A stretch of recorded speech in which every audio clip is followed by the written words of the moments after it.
नमस्कार। चंद्रकांत भाई भट्ट, अमेरिका से। हर एक घर और घर में रहने वाला हर इंसान, उसका एक इतिहास होता है, एक कहानी होती है, एक संघर्ष होता है। अगर लिखने जाए तो दुनिया के करोड़ों लोगों का करोड़ों इतिहास शायद अलग अलग हो सकता है। प्राणी हो, पक्षी हो, वनस्पति हो, उनका भी इतिहास है। एक सच्ची कहानी मैंने जो सुनी, ट्रेन के एक डिब्बे में अचानक हलचल मच गई। अरे जरा हटो, जरा हटो। एक महिला हाथ में गरम गरम समोसे की टोकरी लिए यात्री को बीच से निकल रही थी। उसकी साड़ी के पल्लू में पसीना पोंछने की आदत और पैरों में घिसे घिसे सैंडल देखकर कोई नहीं कह सकता था कि एक इस औरत के खाते में करोड़ों रुपये हैं। हाँ, वही औरत जिसे आज लोग समोसा क्वीन के नाम से जानते हैं। लेकिन यह कहानी आज की नहीं है। यह कहानी उस दिन से शुरू होती है जब उसके पास एक समोसा खरीदने के भी पैसे नहीं थे। अतीत का तूफान, उसका नाम सुमन था और शादी के 5 साल बाद ही उसका पति दिल का दौरा पड़ने से चल बसा। हर इंसान की ज़िंदगी में कहीं न कहीं मोड़ आता है। 2 छोटे बच्चे, एक 4 साल का बेटा और 2 साल की बेटी, और सिर पर कर्ज का पहाड़। गरीब की बेटी को हर कोई भाभी कहते हैं। यही ज़माना है। आज का अर्थ आपको समझना है, मुझे नहीं है। ये मुहावरा है, क्यों भाभी कहते हैं वो आपको समझना है। और उसकी मजबूरी का फ़ायदा उठाने वाले हम ही हैं, हम ही हैं। वो भी आपको समझना होगा कि गांव में रिश्तेदारों ने सलाह दी, सुमन शहर चली जा, यहाँ तेरे बच्चों का क्या होगा। सुमन बच्चों को लेकर भोपाल आ गई। शहर बड़ा था पर उसके लिए एकदम अजनबी। घर का किराया, बच्चों की पढ़ाई, खाना, सब कुछ एक पहाड़ जैसा लग रहा था। पहली कमाई की कोशिश उसने की कि एक दिन स्टेशन पर बैठी थी, जेब में सिर्फ 50 रुपये बचे थे। ट्रेन के यात्रियों को गरम गरम समोसे खाते देखा तो उसने दिमाग में ख्याल आया, क्यों न मैं भी समोसे बेचूं। अगले दिन उसने एक छोटी कढ़ाई, आलू मसाले खरीदे और घर में समोसे बनाकर स्टेशन पर बेचने लगे।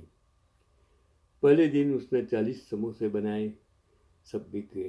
मुनाफा सिर्फ 80 रुपये का था, लेकिन सुमन के चेहरे पर महीनों बाद मुस्कान थी। वो 80 रुपये उसके लिए भगवान थे।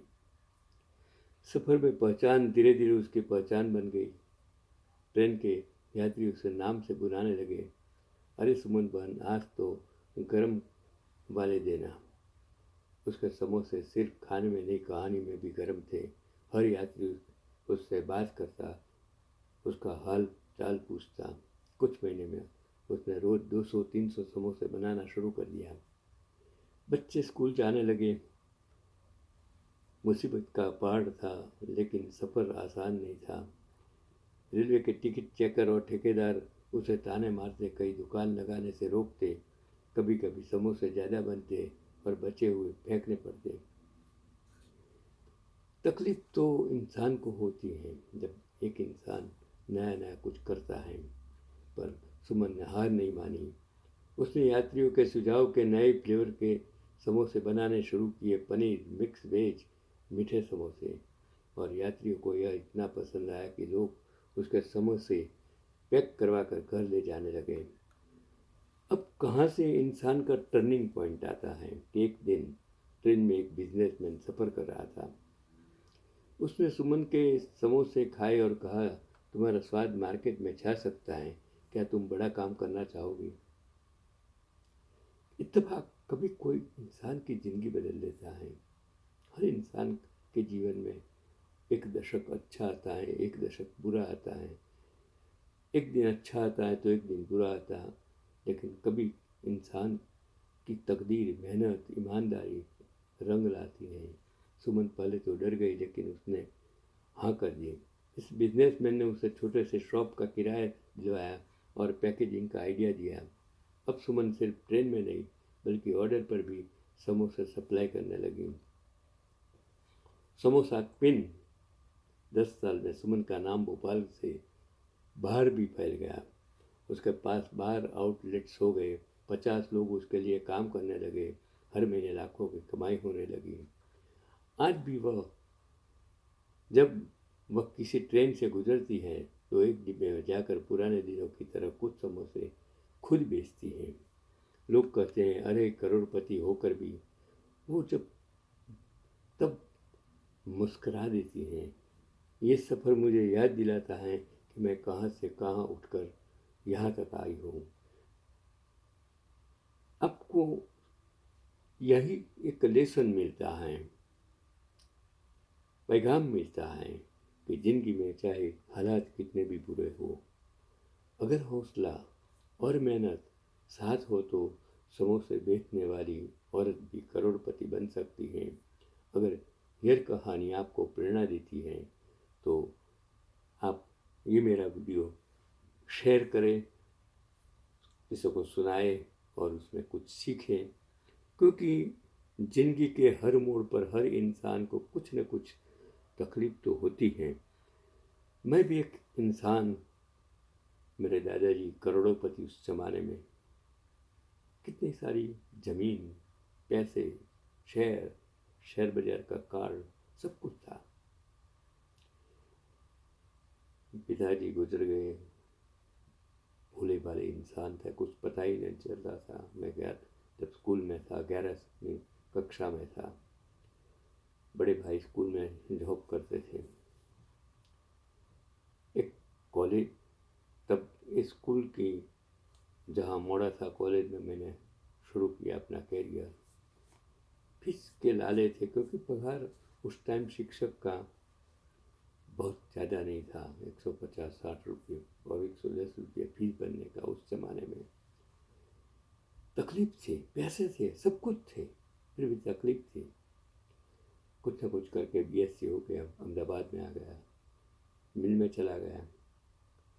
वो भी, वहाँ भी तकलीफ़ें शुरू हो गई। वो मिल बंद होने के कगार पर आ गई।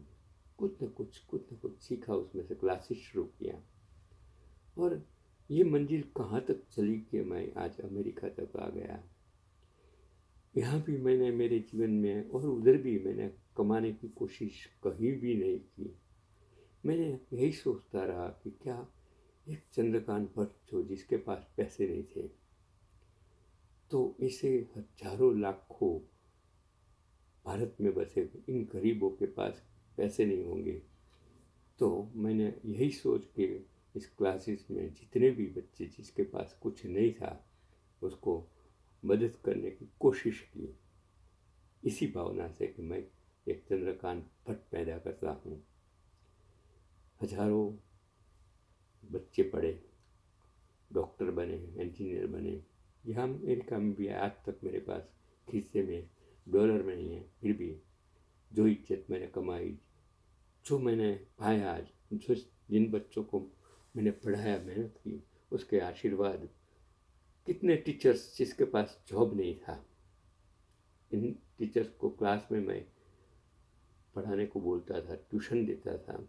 ऐसे कितने मेरे क्लासेस के टीचर आज करोड़ोंपति हैं, उनके बच्चे अमेरिका में हैं, आज मुझे याद करते हैं, मैं इनसे मिलता हूँ। मुझे जो खुशी, जो आनंद, जो सुख मिलता है, शायद करोड़ों रुपये के बंगले में, हाथ सोना चांदी शेयर ज़मीन जायदाद में से जो नहीं मिलता है, इनसे हजारों गुना जो प्रेम, जो इज्जत मुझे मिलती है। मैं आप सभी को प्रार्थना करता हूँ कि मैं सिर्फ बालार्क हूँ। मुझे पैसे के लिए नहीं, मुझे ईमानदारी से जीने में जो मज़ा आई, किसी को मदद करने में जो मज़ा आई, वो आनंद, वो प्रेम, वो सुख शायद दुनिया में कभी भी किसी को मंदिर मस्जिद कहाँ भी जाने से कोई prime minister, chief minister, MP, MLA बनने में जो सुख आनंद होता है उनसे हजारों गुना आनंद आज मुझे मुझे आपसे मिलने से, आपको बात करने में होता है। अगर अच्छा लगता है, आप भी चंद्रकांत भट्ट बन सकते हो, आप भी बालक बन सकते हो, आप भी किसी के लिए शायद मसीहा बन सकते हो, किसी की ज़िंदगी बना सकते हो। वही आज का पैगाम है। मिलते हैं।